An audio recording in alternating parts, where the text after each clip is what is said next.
it's 2021 and things haven't improved really at all.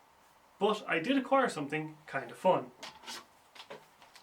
This is a Kodak Disc Camera 6000. Now, if any of you are wondering, this is a disc film camera, which was a format Kodak introduced, I believe, in the 80s, a sort of a cheaper alternative, you know, automatic kind of point and shoot format that was terrible and sucked and was just awful. There's a reason these things don't exist anymore because, well, they were ass.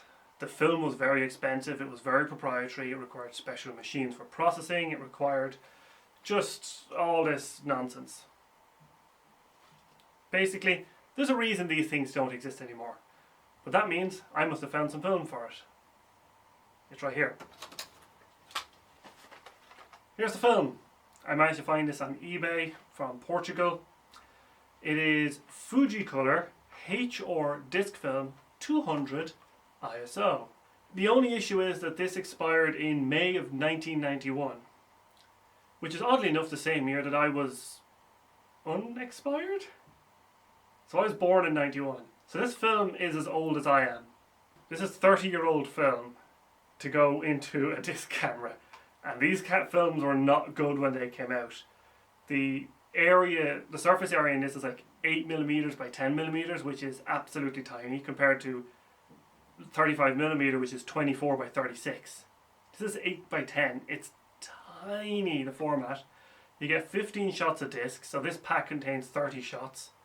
Less than a roll of 35mm film, and it was probably, when it came out, more expensive than a roll of 35mm film, knowing Kodak's nonsense with their whole proprietary film thing. Okay, so let's try and load this thing. So the disc camera is terrible. This thing is just, it's awful in every way. It's this weird, cheap plastic crap.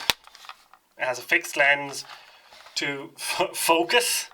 It's a focus-free camera. But to do close-up focus, you have to like slide this little thingy over. And it adds a little element to the lens. And it also changes the viewfinder so you have a bit of a better frame. Got a flash. You've got what I'm assuming is a light meter. And here's your shutter button, which sounds delightful. The sound of quality. And then in the back we have the disc compartment.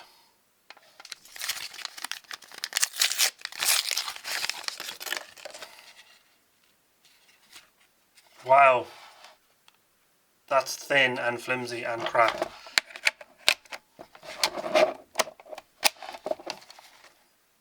Okay. See if this works.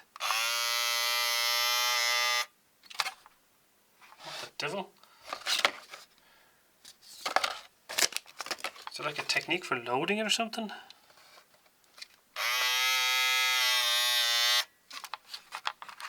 I don't think it's supposed to make that noise.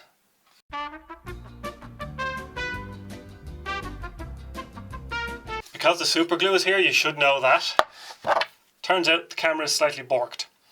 So if I touch the shutter button here, and I'm being very careful not to shock myself because I learned my lesson last time. Fuck! Fucking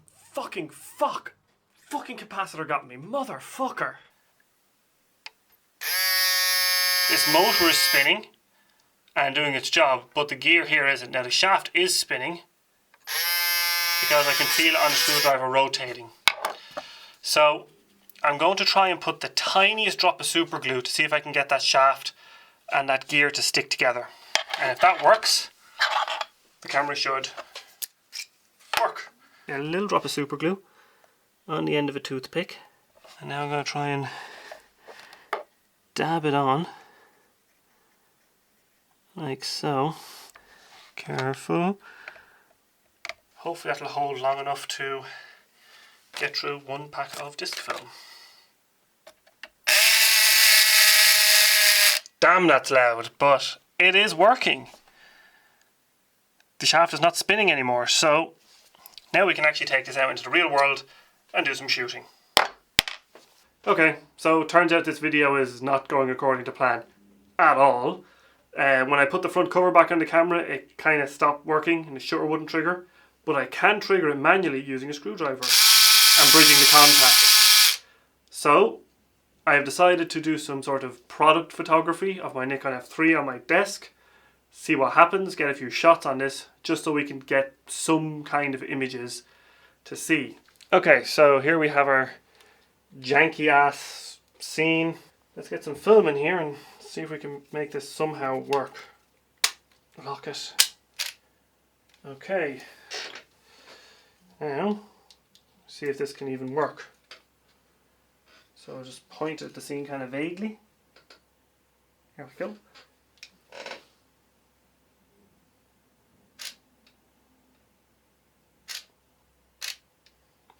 I'm starting to suspect the batteries in this thing are knackered. Side note, you can't replace these batteries. They just aren't replaceable.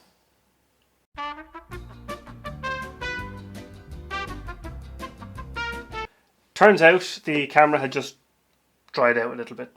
So I added some 3-in-1 oil to all the gears and mechanisms to try and like lubricate it a bit. Because I don't need this to be perfect. I only need it to work for like 10 shots and I'll be happy. Let's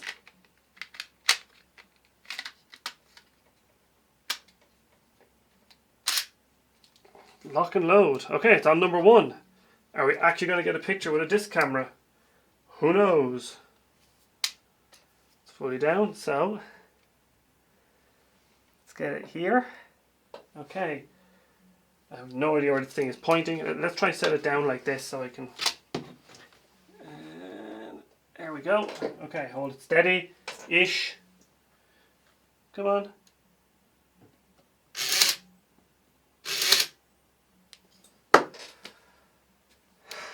And it's advancing. You can see number 3 in here. Holy crap, it's actually working, kind of, sort of, maybe. Let's try it with the ND filter. Over the light meter to see if I can trick it into overexposing it a little bit to give me a bit more of a chance of getting some kind of an image.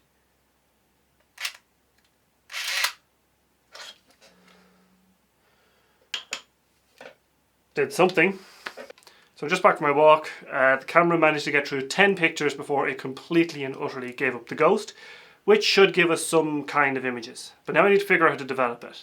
The plan is to take a reel that's been expanded to 120, and this, by the way, is what the disc film looks like inside the cartridge. I took one apart just to see it. So the idea is to kind of just take this and wedge it into the grooves like so. So it can be held there, and then I can do like an inversion C41 process. I'm not going to set up the job, I'll just do it with inversions in the sous vide. And I'll overdevelop it a little bit, maybe give an extra 30 seconds to push it a stop to compensate for the fact that it's 30 years old. So, let's get developing.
Oh,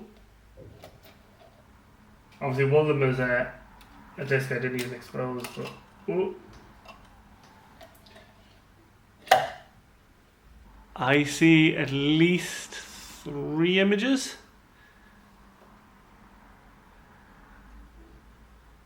But my god, these are so small. Like, I can see 3 images. There might be more ones to try, because remember, this is 30-year-old C41 film. It's not going to be as good as modern film. So, I'm going to take these upstairs and figure out how to dry these bloody things, but yeah. So, the developing process is finished, and the disc film has dried. And here it is. And the images on it look comically small. Like, this is actually hilarious. Like, it's hard to believe that this was a thing. But to show you how comical it is, this is what it's comparing it to a 35mm frame. It's just not even the same size. And when you get to medium format, it just becomes kind of comical. Like, a medium format frame, 6x6, is probably the surface area of the entire disc. It's such a ridiculous format. I don't even know why I did this, but hey, I suppose for the memes. Now to scan it, I'm using my Z7 with the 60mm macro 2.8 AF lens, which is a great lens for scanning actually. I've found it's mechanical, it works great, and it's sharp enough. So let's take out our disc. So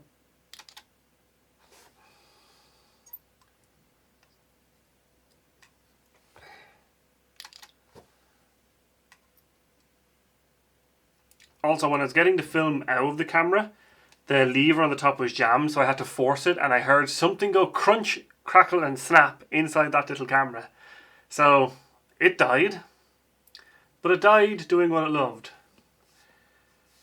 Creating crappy images. Anyway, let's get these into Lightroom and see if Negative Lab Pro can deal with this. So here are our 9 scans. So the first thing we need to do is crop all of these down. It's going to take some time. It's going to be a pretty wild ass crop because, well, it's such a small little negative. Like, it's kind of hilarious. It's also a different aspect ratio, I've just realized. So unlock that, and why did that happen? Pull this in. There we go. Enter. Oh wow. I can already tell that this is going to be pretty crispy. But that makes perfect sense because you're projecting the image onto a smaller area, so when you magnify the image up like this, you're also magnifying the grain. Alongside the crop, we actually have to do white balance, so just pick an area here. I'm not going to be super careful with these because they're disc film images. Anyway, let's bring up Negative Lab Pro. Border buffer, I'm going to put that 10%, put that down 6%. Color model. No, now let's go frontier. Convert 9 negatives. It's not going to take very long because they're nice and small. Oh boy. Oh boy. Oh boy. These ain't good. Let's go cinematic rich.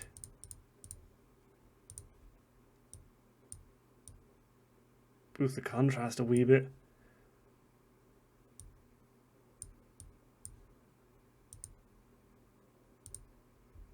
Yeah, we'll do the Fuji balance. Sync settings, sync scene, sharpen, lab. Yeah, so this one here looks slightly sharper, but it's also dark. That one just, I don't even know what the camera did there.